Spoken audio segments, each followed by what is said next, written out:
El Tren Maya, hace unas semanas, hace un mes más o menos, nosotros fuimos al tramo 5 del Tren Maya a preguntar a la gente qué opinaba sobre el tren y a ver cómo estaba el tramo 5. Para llegar, entramos por un camino en donde está justo a un lado de Río Secreto, por el ejido de Playa del Carmen, y junto está Calica. Esto prácticamente Calica, Río Secreto y Xcaret están a 1 kilómetro de distancia. Esto se lo planteamos, presidente, porque preguntándole a la gente qué opinaba sobre el Tren Maya, nos dieron dos posturas. Hubo unas personas, las menos, que nos dijeron que no conocían mucho, que no sabían en dónde se estaba construyendo, pero que sí sabían que había un tren y que qué bueno, ¿no? Pero no había como mayor opinión. Y hubo otro grupo que nos decía que incluso los turistas europeos estaban muy emocionados porque se habían enterado del Tren Maya y ya lo querían usar para conocer otras ciudades. Pero mientras nosotros investigábamos y le preguntábamos a la gente, nos encontramos con una periodista de Quintana Roo, con Selene Contreras, que ella ha estado investigando y ha estado llevando un caso particular en contra de uno de los socios de Río Secreto, que de hecho también es de los que está en esta campaña de Sélvame el Tren, sobre la invasión de unas propiedades. Están invadiendo propiedades, bueno, Otto Bombetrap particularmente está invadiendo propiedades en Yucatán o en Quintana Roo, perdón, y es un pleito que traen ahí, vaya, es algo incluso normal, ya así nos lo reportaron en Quintana Roo, la invasión de propiedades por parte de empresarios, que en vez de querer, o sea, en vez de hacer el avalúo y pagar como tal la propiedad, le pagan a unas personas para que invadan una propiedad, se haga un pleito legal y entonces se puedan hacer de la propiedad a un costo mucho menor del cual actualmente vale. Entonces, sobre esto preguntarle si ¿existe alguna estrategia o algo que pueda hacer el gobierno federal en contra de estas invasiones que en la región en realidad ya son normalizadas, que es un problema que viene desde hace mucho tiempo? En Yucatán también nos reportan otras invasiones por parte, ahí sí mencionan a Loret Mola y mencionan a otro grupo de empresarios que están invadiendo propiedades privadas y sobre todo propiedades de adultos mayores y personas mayablantes. ¿Existe alguna estrategia que se pueda, en donde el gobierno federal pueda resolver estos problemas de invasión? Sí, estamos resolviendo problemas agrarios en la medida de lo posible, ¿no? Porque avanzó mucho del despojo de la propiedad social. Volvemos a Salinas, reformaron el artículo 27 de la Constitución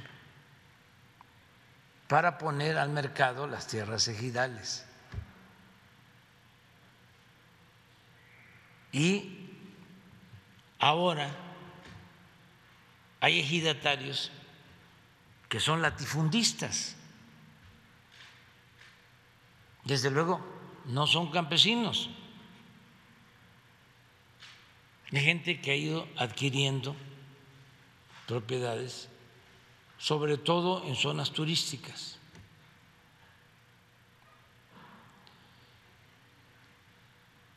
Esa fue una reforma a la Constitución, al artículo 27, porque no se podía vender la tierra ejidal.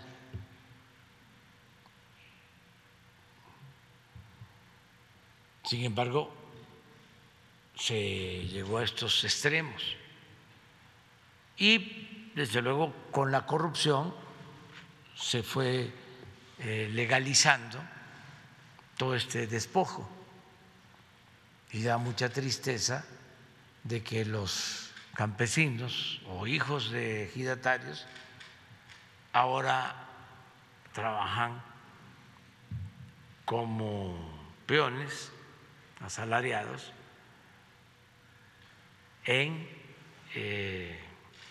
las propiedades que fueron de sus antepasados.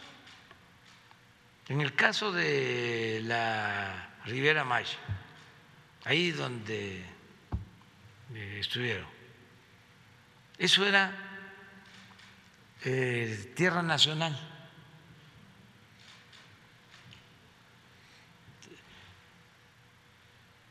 Es cosa de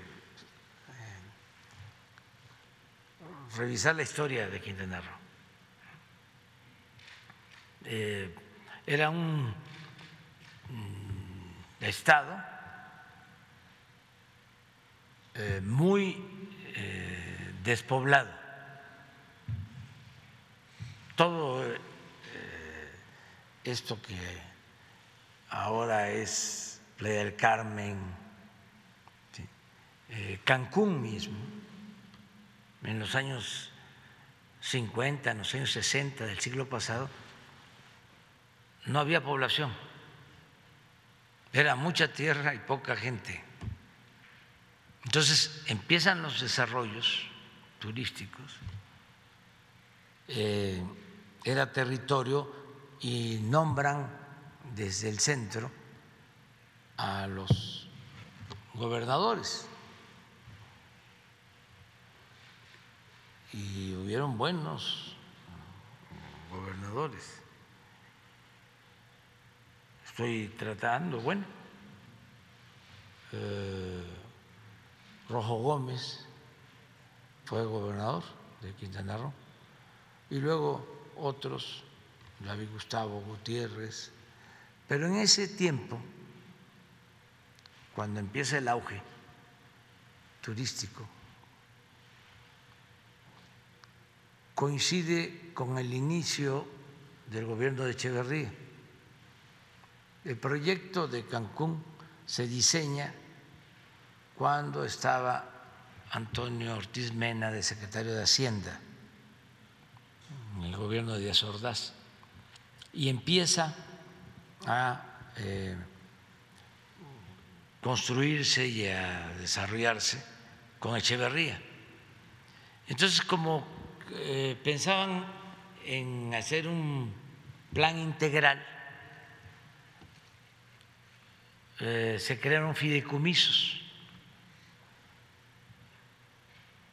Ahí donde estuvieron ustedes era un fideicomiso, creo que es el fideicomiso de Xel-Há, si no me equivoco. Sí, estamos hablando de 50, 60, 100,000 hectáreas. Todo eso que era de la nación ya no existe. Todo eso se privatizó.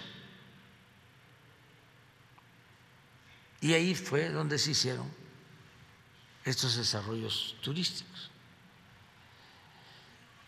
Entonces, pues con sobornos a los antiguos pobladores les fueron comprando las tierras o las tierras nacionales las fueron adjudicando a particulares. Esa es la historia y por eso lo de Calica desde el gobierno de Salinas se entregó lo de los permisos de Calica y luego se renovaron los permisos hasta poseer 2.400 hectáreas para bancos de material. Y lo mismo en el caso de Xcaret y otros centros. Entonces, la principal oposición al Tren Maya viene de ahí, porque se sentían los dueños de ese paraíso. ¿Considera que Calica podría haber estado pagando sobornos a estos empresarios? Porque están realmente a un kilómetro, están a un kilómetro y hacen detonaciones. Sí, si no había soborno, había influyentismo. Porque uno de los permisos se entrega un día antes de que termine el gobierno de Zedillo. 1 o 2 días antes. Entonces, está documentado. Y muy influyentes, muy protegidos, porque se trata de una de las empresas constructoras más fuertes en Estados Unidos. Se llama Vulcan. Entonces, tenían una demanda contra el gobierno de México,